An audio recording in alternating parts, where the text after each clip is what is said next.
So hello बच्चों, metallurgy जो कि बहुत ही बड़ा दुखदाई और दर्द वाला चैप्टर है। बच्चों की काफी प्रॉब्लम रहती है, काफी शिकायत रहती है इस चैप्टर से। इसमें क्या करना है, छोटी छोटी बातें याद रखनी है। ठीक है, छोटी छोटी बातें कैसी होंगी मैं आपको बताता रहूंगा इस वीडियो के थ्रू। मिनरल की डेफिनेशन, ओर की डेफिनेशन, मेटलर्जी की डेफिनेशन, गैंग, फ्लक्स, स्लैग, ये छोटी छोटी सी बातें हैं जो it will make a huge difference. तो मिनरल क्या है कि अर्थ में जो नेचुरली अकरिंग केमिकल सब्सटेंसेस होते हैं along with the impurities are called minerals। उन मिनरल में से अगर आप मेटल को कन्वीनियंटली एंड इकोनॉमिकली एक्सट्रैक्ट कर लेते हो तो उसको ओर कहते हैं। जैसे aluminium in the earth crust have two minerals, bauxite and clay. अब ये दोनों और नहीं हो सकते। Bauxite is the ore of the aluminium because it is that mineral from which the metal that means the aluminium is conveniently and economically extracted. तो वो bauxite है। यानी कि all ores are minerals but all minerals are not ores. बोलो सही है कि नहीं? मिनरल्स में बॉक्साइट एंड क्ले आ रहा है, ठीक है ना, लेकिन ओर सिर्फ बॉक्साइट है। तो यानी कि all ores are the minerals but all minerals are not the ores. I repeat, bauxite and clay ये दोनों क्या है, मिनरल हैं, लेकिन सिर्फ बॉक्साइड ही ओर है जहां से आप एल्यूमिनियम को कन्वीनियंटली एंड इकोनॉमिकली एक्सट्रैक्ट कर सकते हो। Next, process of extracting metals from their ores, इसी प्रोसेस को मेटलर्जी कहते हैं। जो ये इंप्योरिटीज चिपकी होती हैं, अर्थी एंड सिलिशियस इंप्योरिटीज, इसको गैंग कहते हैं। And chemical which is used to remove this impurities during the extraction of metal is called flux. अब अगर हमारे पास एसिडिक इंप्योरिटी है तब क्या डालोगे, अगर बेसिक इंप्योरिटी है तब क्या डालोगे, आइए चलिए देखते हैं। देखो, फ्लक्स जो है गैंग के साथ मिलकर स्लैग बनाता है जो कि एक फ्यूजिबल कॉम्प्लेक्स होता है। तो अगर तुम्हारे पास बेसिक इंप्योरिटी है तो तुम क्या डालोगे, एसिडिक फ्लक्स। एसिडिक फ्लक्स का एग्जांपल मैंने लिखा है सिलिका। और अगर तुम्हारे पास एसिडिक इंप्योरिटी है तो तुम डालोगे basic flux, example calcium carbonate. छोटी छोटी बातें हैं, यही आएंगी। नेक्स्ट आता है कुछ इंपॉर्टेंट ओर्स। देखो, कभी कभार जैसे क्वेश्चन पूछ लिया जाएगा कि बॉक्साइट है, उसका फॉर्मूला क्या है, तो Al2O3.2H2O। अब ये ज्यादा इंपॉर्टेंट नहीं है, लेकिन हाँ, कोरंडम नाम थोड़ा अजीब सा लगता है ना, उसका कंपोजिशन क्या है, Al2O3। आयरन के ये सारे इंपॉर्टेंट है, haematite, magnetite, siderite, iron pyrite, limonite, सारों के फॉर्मूलेज आपको रटने ही रटने हैं। दुनिया इधर की उधर हो जाए, कोई भी मत छोड़ना। कॉपर के कॉपर पायराइट और मैलेचाइट और एज्यूराइट, ये तीन इंपॉर्टेंट है। देखो, रटना तुम्हें है, हम तुम्हें बस एक ओवरव्यू करवा रहे हैं, बता रहे हैं कि तुम्हें करना क्या क्या है। जिंक में zinc blende, ZnS, calamine. Lead में गैलेना, और मैग्नीशियम के तुम छोड़ सकते हो, ज्यादा नहीं पूछा जाता। टिन का तुम छोड़ सकते हो। सिल्वर में argentite, Ruby silver, horn silver, ये तीन इंपॉर्टेंट है। ठीक है, तो रट लो बेटा, रट लो, कुछ नहीं कर सकते हम। देखो, एक्सट्रैक्शन ऑफ मेटल करने जब जाते हो तो मेनली 4 स्टेप्स होते हैं। First is the crushing of the ore, next is dressing and concentration of ore, isolation of the crude metal from its ore, and purification of the refining of the metal. तो बेटा ऐसा है, ये 4 steps याद रख लो, question पूछा जा सकता है। Crushing, dressing, crushing, dressing, crushing या कंसंट्रेशन, उसके बाद आइसोलेशन एंड उसके बाद प्यूरिफिकेशन। आइसोलेशन में हम लोग रोस्टिंग, कैल्सिनेशन ये सब करते हैं। क्रशिंग ऑफ ओर्स में क्या होता है, जैसे big lumps of ore obtained from the earth crust are crushed into smaller pieces with the help of the jaw crushers and grinders. This process is known as crushing of ore। मोटे मोटे balls type के होते हैं lumps, उसके बीच में हम लोग क्या करते हैं, ओर को रख देते हैं, क्रश हो जाते हैं, छोटे छोटे टुकड़े मिल जाते हैं। अब we have to remove the impurities from this crushed ore, इसी को कहते हैं कंसंट्रेशन या ड्रेसिंग ऑफ ओर। ये छोटी सी डेफिनेशन है, ऑब्जेक्टिव में आएगी। क्या आएगी, क्या आएगी बताओ? Removal of impurities from the crushed ore is known as, 4 option आ जाएंगे, तो कंसंट्रेशन ऑफ ओर या dressing of ores. Concentration of ore या ड्रेसिंग ऑफ ओर्स में जो पहला प्रोसेस आता है दैट इज द लेविगेशन या एशिंग। इसमें क्या होता है, क्रश्ड ओर को तेज बहाव वाले पानी पे फेंक दिया जाता है, या उल्टा समझ लो कि जैसे हमारे पास जो इम्प्योर क्रश्ड ओर है वहां से तेज बहाव पानी आ रहा है, तो जो लाइटर इम्प्योरिटीज होती हैं वो पानी के बहाव के साथ बह जाती हैं, और जो हैवियर और पार्टिकल्स होते हैं they settle down. So the crushed ore is washed in a stream of water. The lighter impurities are swept away while the heavier ore particles settle down. Iron ores and tin ores are concentrated by this method. तो ये है एक number का question कि ऐसे कौन से ores हैं that are concentrated through the levitation process. Option दिए जाए होंगे, आयरन ओर, टिन ओर, आपको याद रखना है। This process is also known as gravity separation और हाइड्रोलिक वॉशिंग। मैग्नेटिक सेपरेशन एक बहुत ही उम्दा है। जैसे यहाँ पे क्या है कि एक मैग्नेटिक रोलर्स हैं, यहाँ पर एक बेल्ट लगा दी गई है, ऊपर से आपने क्रश्ड ओर को जिसके साथ इंप्योरिटीज है वो फेंका, तो क्या होगा। अच्छा हाँ, स्पेशली बात ये है कि यहाँ पे जो मैग्नेटिक रोलर्स लगाए गए हैं या लेदर बेल्ट जो लगाई गई है, ये सिर्फ उन्हीं ओर्स को सेपरेट कर सकता है, उन्हीं इंप्योरिटीज को सेपरेट कर सकता है जिनमें दोनों में से किसी एक में मैग्नेटिक प्रॉपर्टीज होंगी, और वो यूजली आयरन्स में होती हैं, है ना। तो जैसे FeCrO2 from siliceous gang can be separated by this method. Iron से रिलेटेड जितने भी रहेंगे इससे किए जा सकते हैं। आयरन मैग्नेट के साथ चिपक जाएगा और उसके दूर तरफ भाग जाएंगे, ये देखो ना, ये सारी इंप्योरिटीज गिरती जा रही हैं। तो in this method the powder ore is placed over the leather belt which moves over two rollers, one of which is magnetic. When the crushed ore is passed over the magnetic roller, magnetic ore particles are attracted by it and fall below it while the impurities fall away from the magnetic roller. तो बड़ी आसानी से separate हो गया। Force rotation is one of the most important, और इसमें बहुत सारे छोटे छोटे क्वेश्चन पूछे जाते हैं। It is commonly used for separation of sulphide ores, पहली बात। दूसरी बात, it work on the principle of the wetting of ore particles and gangue particles with oil and water. तो यहां पर एक कंटेनर ले लिया गया है, कंटेनर के अंदर पानी डाल दिया गया है, ऑयल डाल दिया गया है, और ऐसा करने वाला जैसे लस्सी बनाते हैं वो डाल दिया गया है, ठीक है। कुछ चीजें और डाल दी जाती हैं जैसे activators, depressant, collectors, foaming agent, froth stabilisers. मकसद हमारा इतना है कि जब हम मिक्सचर को स्टार्ट करें, ऐसे ऐसे करना, रगड़ना स्टार्ट करें, तो और पार्टिकल्स जिनको हमने ऑयल के साथ भिगाया हुआ है वो फ्रॉथ के साथ, क्योंकि ऑयल क्या है, पानी से हल्का है, ऑयल ऊपर की तरफ जाएगा, फ्रॉथ भी ऊपर की तरफ जाएगा, तो और पार्टिकल्स जो कि ऑयल में डुबकी लगाए हुए हैं वो ऊपर की तरफ आ जाएंगे। जो कि इंप्योरिटीज होंगी, भारी होंगी, वो पानी में नीचे सेटल हो जाएंगी। ये हमारा मेन मकसद है। तो इसके लिए जो चीजें हम लेते हैं वो बड़ी इंपॉर्टेंट है, याद रखना। जैसे हेयर फाइनली डिवाइडेड और is mixed with water, pine oil जो कि फ्रॉथर है, इथाइल जेंथेट और पोटेशियम इथाइल जेंथेट जो कि कलेक्टर है, taken in the big tank. तो ये छोटे छोटे वर्ड्स हैं, ये छोटे छोटे क्वेश्चंस हैं बेटा। The whole mixture is agitated with air, the ore particles wetted with oil come in froth and taken off, while impurities wetted with the water settle at this bottom. Here the foaming agent is pine oil. Froth stabilizers are cresol and anisole. तो यही सब पूछा जाता है कि froth stabilizer कौन है, cresol and anisole. Collectors का नाम क्या है, इथाइल जेंथेट या पोटेशियम इथाइल जेंथेट। एक्टिवेटर क्या है, कॉपर सल्फेट। डिप्रेजेंट क्या है, KCN। अच्छा, डिप्रेजेंट KCN या NaCl इसलिए लिया जाता है कि कभी कभार अगर मान लो हमको दो सल्फाइड ओर्स मिल रहे हैं, like if you want to separate zinc sulphide with lead sulphide और आयरन सल्फाइड, तो हम लोग NaCN का इस्तेमाल करते हैं। उसमें एक को वो क्या करता है, एक के साथ रिएक्ट करके एक वोलेटाइल कंपाउंड बना देता है और दूसरे को ऊपर की तरफ जाने देता है। ये होता है depressant. Depressant are used to separate two sulphide ores, और froth flotation process is generally used for sulphide ores. Next method of concentration is the leaching, which is basically used in the metallurgy of the aluminium, as you can see in the heading. लेकिन एक बात ये है कि leaching जो है ना, चूंकि एल्यूमिनियम का पार्ट है और एल्यूमिनियम की मेटलर्जी इस समय नहीं है हमारे कोर्स में, लेकिन छोटी छोटी बातें पढ़ लेंगे।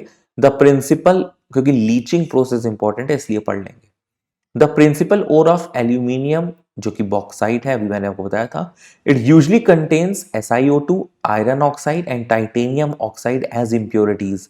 तो ये एक क्वेश्चन पूछा जा सकता है The concentration is carried out by digesting the powder ore with the concentrated solution of NaOH at this temperature and pressure. यानी कि ओर को तुमने NaOH के साथ डाल दिया. This way Al2O3 is leached out as sodium aluminate यानी कि कॉम्प्लेक्स के रूप में बाहर निकल आएगा, leaving behind the impurities iron oxide and titanium oxide. लेकिन इसके बाद अभी भी SiO2 बच रहा है. तो ये रिएक्शन लिखी है, देखो बॉक्साइड लिया, NaOH लिया एक्वा सोल्यूशन में और ये बना दिया कॉम्प्लेक्स.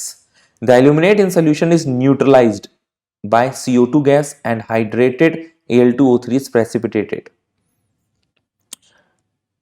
जैसे यहां पे आप देख रहे हो, नेक्स्ट स्टेप यही है कि इस कॉम्प्लेक्स को हमने किसके साथ न्यूट्रलाइज करने के लिए छोड़ दिया था, CO2 के साथ. तो Al2O3.XH2 get precipitated with sodium bicarbonate as a byproduct. The sodium silicate remains in the solution and hydrated aluminium is filtered, dried and heated to give back. But obvious बात है ये हाइड्रेटेड प्रोडक्ट मिल गया है, अब उसको separate करना बहुत ही आसान है. वाटर क्रिस्टलाइजेशन है, हीट करोगे पानी उड़ जाएगा, बचेगा सूखा सूखा Al2O3.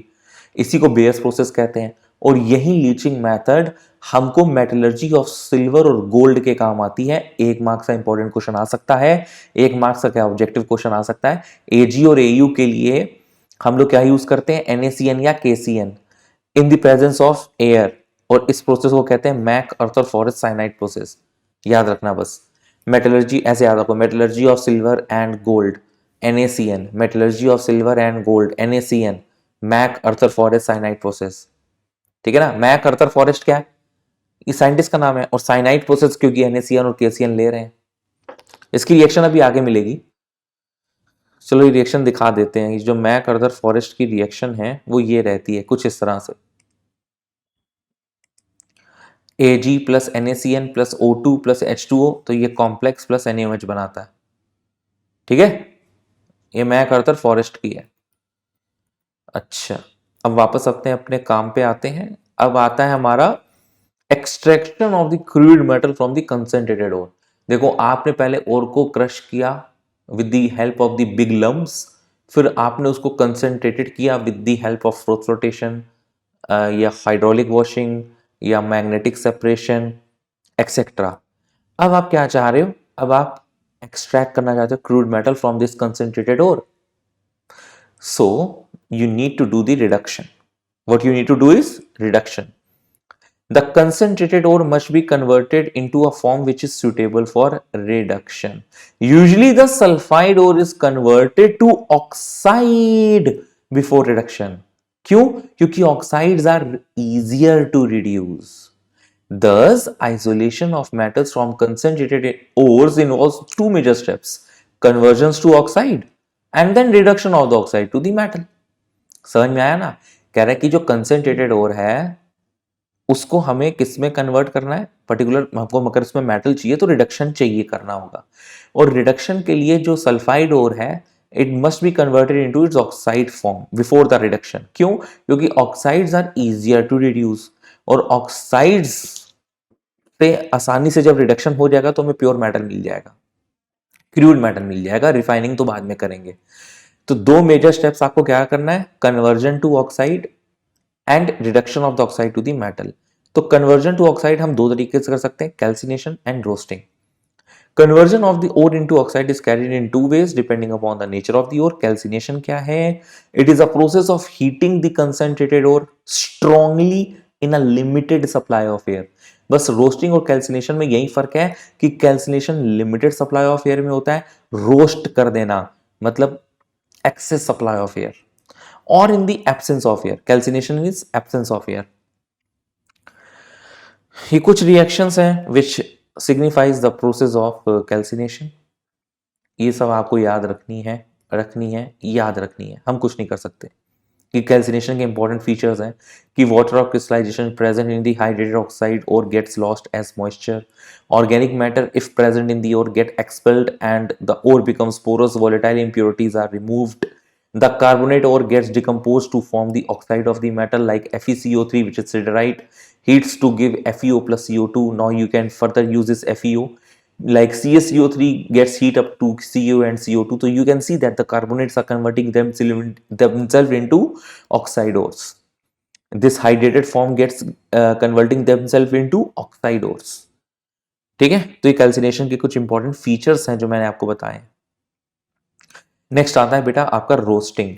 तो रोस्टिंग में क्या, it is the process of heating the concentrated ore strongly in the excess of air or O2 below its melting point.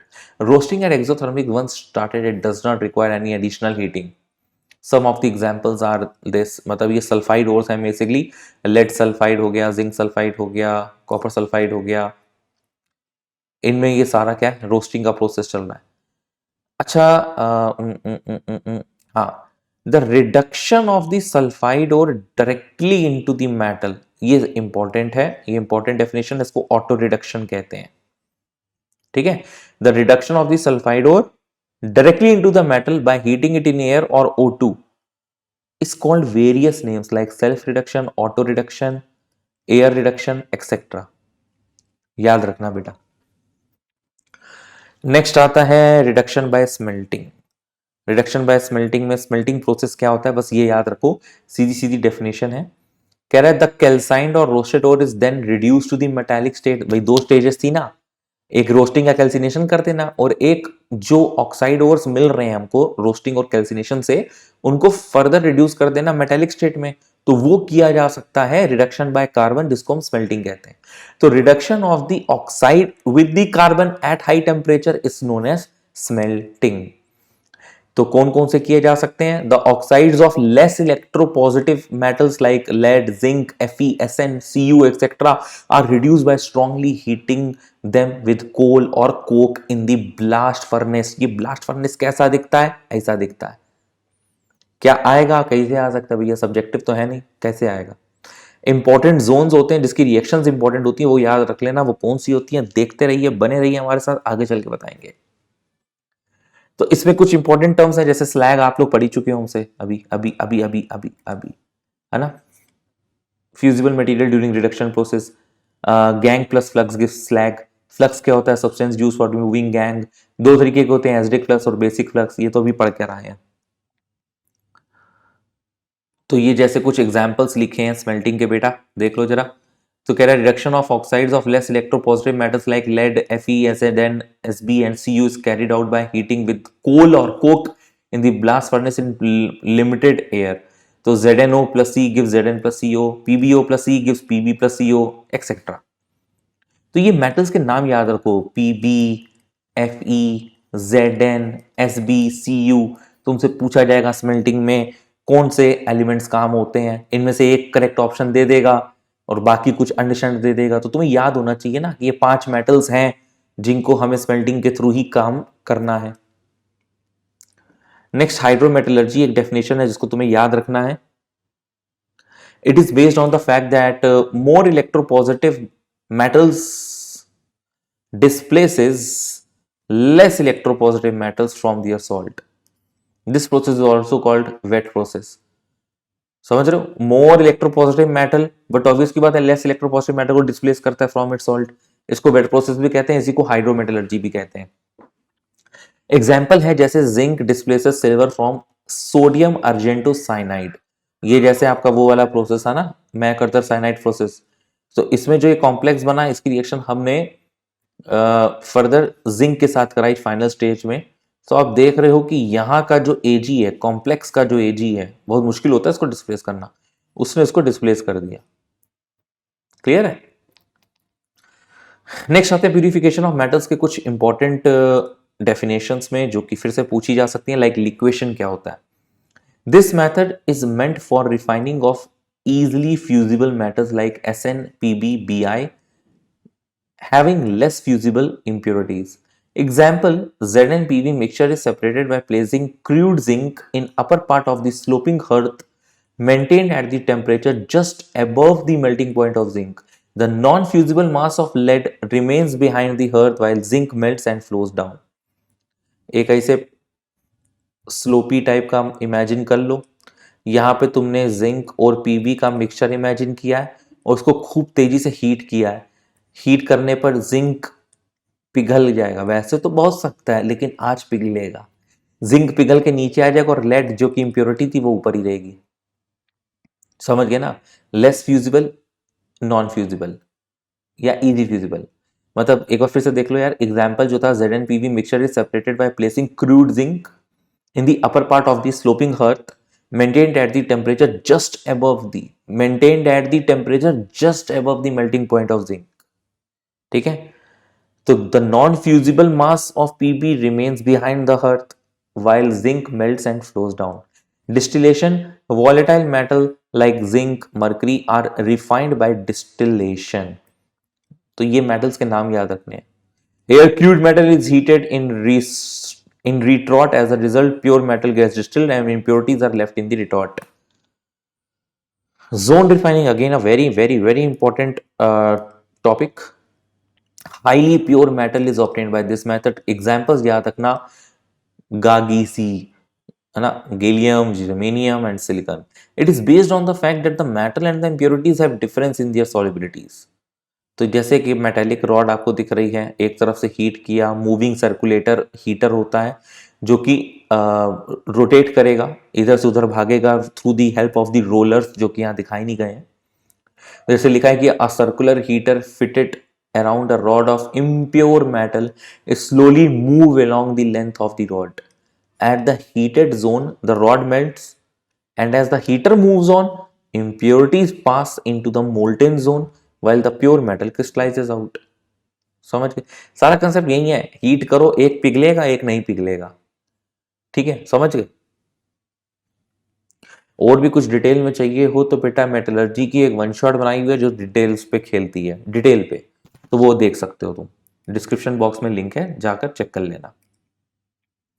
Van Arkel method कह रहा है vapour face refining is another purification method. It is used mainly for the purification of titanium and zirconium. ये क्या करते हैं, ये इतना बेवकूफ वाला है कि पहले इम्प्योर मेटल को लो, उसमें I2 को खूब तेज टेम्परेचर पे हीट करो, एक वोलेटाइल कॉम्प्लेक्स बनाएगा, उसको फिर हीट करो, तो अब ये प्योर हो जाएगा और इम्प्योरिटी भाग जाएगी. सिमिलरली Na को Cu के साथ हीट करो, एक कॉम्प्लेक्स बनाएगा, उस कॉम्प्लेक्स को फिर से हीट करो तो प्योर निकल मिल जाएगा और CO भाग जाएगा. बेवकूफ बनाना हो तो कोई इनसे सीखे. तो वेपर फेज रिफाइनिंग में दो मेथड्स आते हैं, van Arkel method, Mond's process. Mond's process is used for nickel mainly and Van Erkel method is used for titanium and zirconium. तो क्वेश्चन पूछा जा सकता है among these which are not used for vapor phase refining. तो TI भी दे देगा, ZR भी दे देगा, निकल भी दे देगा, कॉपर दे देगा, तो कॉपर आंसर होगा, क्योंकि TI, ZR और निकल ये तीनों वेपर फेज रिफाइनिंग के अंतर्गत आ रहे हैं.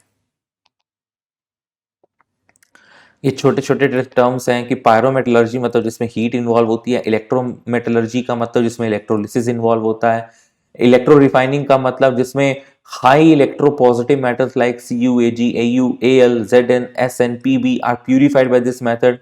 Here pure metal gets deposited at the cathode while the impurity get deposited at the anode after electrolysis.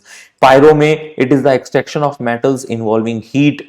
It involves roasting and calcination in case of sulfide and oxide ores. Electrometallurgy, it is the extraction of metals involving electrolysis in the case of highly electropositive elements like Na, K, Mg, etc. Here comes the flow chart for the metallurgy of iron. जैसे हमने पहले ओर लिया, कौन सा ओर, haematite ओर Fe2O3, और फिर हमने concentration किया इसका by the help of that magnetic separation, याद है. फिर कंसंट्रेटेड ओर का हमने कैल्सिनेशन और रोस्टिंग किया, उसकी रिएक्शंस लिखी. फिर रिडक्शन करने के लिए हमने स्मेल्टिंग किया, किसके अंदर, ब्लास्ट फर्नेस के अंदर. ब्लास्ट फर्नेस के अंदर अब जो ये रिएक्शंस लिखी हैं, दीज आर इंपॉर्टेंट, स्क्रीनशॉट ले लो, रट लो. Fe2O3 plus CO, Fe plus CO2 ये जोन ऑफ रिडक्शन में होती है, तो ये जोन ऑफ स्लैग फॉर्मेशन, फिर जोन ऑफ कंबशन, फिर जोन ऑफ फ्यूजन. अब ये तुम्हें रटना पड़ेगा, इसके लिए तो तुम्हें कुछ नहीं कर सकते ना, हम तो कुछ नहीं कर सकते भाई, है ना, ये रटना ही पड़ेगा तुम्हें. अच्छा बच्चों, आयरन की मेटलर्जी से ये बड़ी इंपॉर्टेंट चीज निकल के आती है कि इन तीनों के बारे में तुम्हें जानकारी हो, cast iron, wrought iron and steel. तुम्हें जो ब्लास्ट फर्नेस से मिलता है उसको पिग आयरन बोलते हैं, सुअर वाला आयरन. तो ये when the molten pig iron is suddenly cooled, the iron is called white cast iron. ये देख लो ना, लास्ट स्टेप जो था मेटलर्जी का हिस्से का, इसमें इम्प्योर आयरन से तुमको जो लास्ट में मिला है दैट इज पिग आयरन, जिसको रीमेल्ट करके कूल कर दिया गया, उसके बाद कास्ट आयरन मिलता है। तो ये कुछ कॉम्पोजिशंस हैं वो याद रखने हैं। सबसे पहली बात तो एक नाम याद रखना है, पिग आयरन क्या है, जो ब्लास्ट फर्नेस से मिल गया। अब उसके बाद जिसको रीमेल्ट करके कूल करोगे तो क्या मिलेगा, पहले कास्ट आयरन। कास्ट आयरन की ये आयरन में कितना कंपोजिशन है, 93 to 95% इंपॉर्टेंट है। कार्बन कंटेंट कितना है, 2.5 to 5%, और इंप्योरिटीज कितनी है, अबाउट 2%, इंपॉर्टेंट है। रॉट आयरन में आयरन कितना है, 99.5 to 99.8%, carbon content 0.1 to 0.25%, impurities और भी ज्यादा कम 0.3%, और फिर ये रहा स्टील का कंपोजिशन। तो बेसिकली कास्ट आयरन और रॉट आयरन बहुत ज्यादा पूछा जाता है, स्टील भी ठीक ठाक है लेकिन ये दोनों बहुत ज्यादा है, और पिग आयरन। ठीक है, नेक्स्ट आता है मेटलर्जी ऑफ कॉपर। तो मेटलर्जी ऑफ कॉपर हमने ऐसे स्टार्ट करी कि हमने कॉपर पायराइट लिया, जो कि इसका मेन ओर है CuFeS2, फिर से उसको वहीं क्रश रश किया, और चूंकि देखो इसमें सल्फाइड है तो फ्रॉथ फ्लोटेशन का काम करेंगे। फ्रॉथ फ्लोटेशन के बाद हमने इसका फिर से रोस्टिंग कैल्सिनेशन किया, और फिर रिवर्बरेटरी फर्नेस में डाला, स्मेल्टिंग किया, स्मेल्टिंग में हमने इसको रिडक्शन किया, FeS+O2, ये जो स्मेल्टिंग में भी रिएक्शन पढ़कर आ रहे हो तुम। फिर यहां से ये जो कॉपर मैटे मिल रहा है, ये इसका जो कॉम्पोजिशन है ना, कॉपर मैटे, कॉपर मेट जिसको कहते हैं, यार इतना काय दिल पे लेते हो, Cu2S+FeS, ये बहुत इंपॉर्टेंट है। कॉपर मैट कंटेन्स, ये क्वेश्चन आ सकता है। इसके बाद इसका हम बेसमराइजेशन करेंगे। अब जैसे देखो यार, स्मेल्टिंग करने के अलग अलग कन्वर्टर्स मतलब अलग अलग वो होते हैं फर्नेसेस। कोई ब्लास्ट फर्नेस यूज करते हैं, कभी बेसमर कन्वर्टर यूज करते हैं। तुम्हें उसको इतना दिल पे नहीं लेना है, तुम्हें आगे बढ़ाना है, ये रिएक्शंस को याद रखनी है।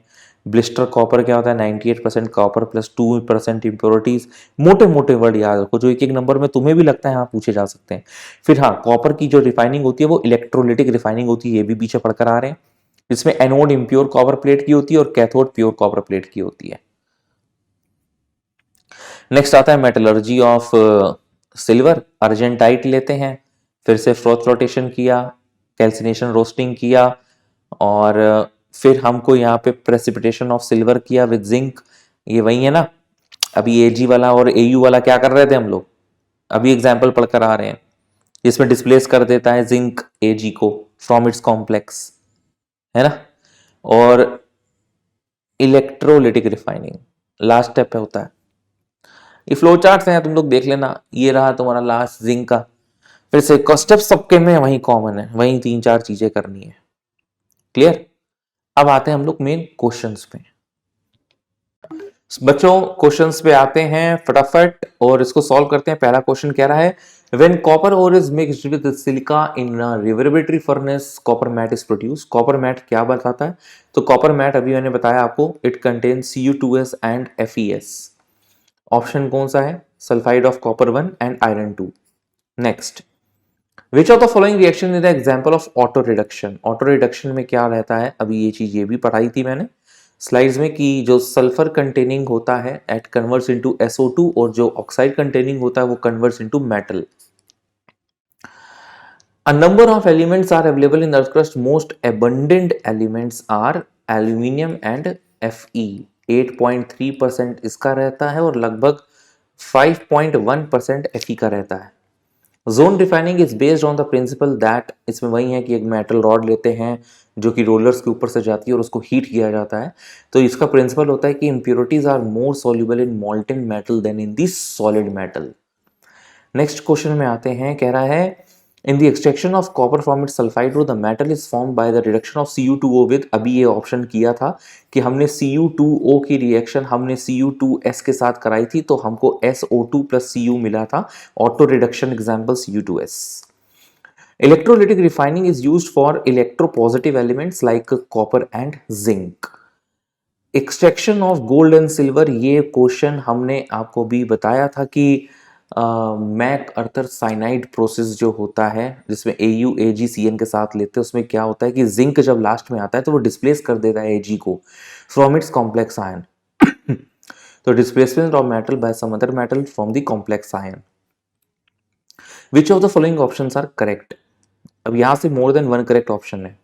Cast iron is obtained by remelting pig iron with scrap iron and coke using blast furnace. यहाँ ये बिल्कुल सही है, पहले पिग आयरन मिलता है उसके बाद कास्ट आयरन मिलता है। एक्सट्रैक्शन ऑफ सिल्वर में silver is extracted as cationic complex, no, as a soluble complex. Nickel is purified by zone refining, no, by vapor phase refining. ZR and TI are purified by Van Erkel method, yes. दो options थे उसमें सही. Next है which of the following statement is correct about the role of substances added in the flotation process. Collector enhance the non wettability of mineral particles, बिल्कुल सही.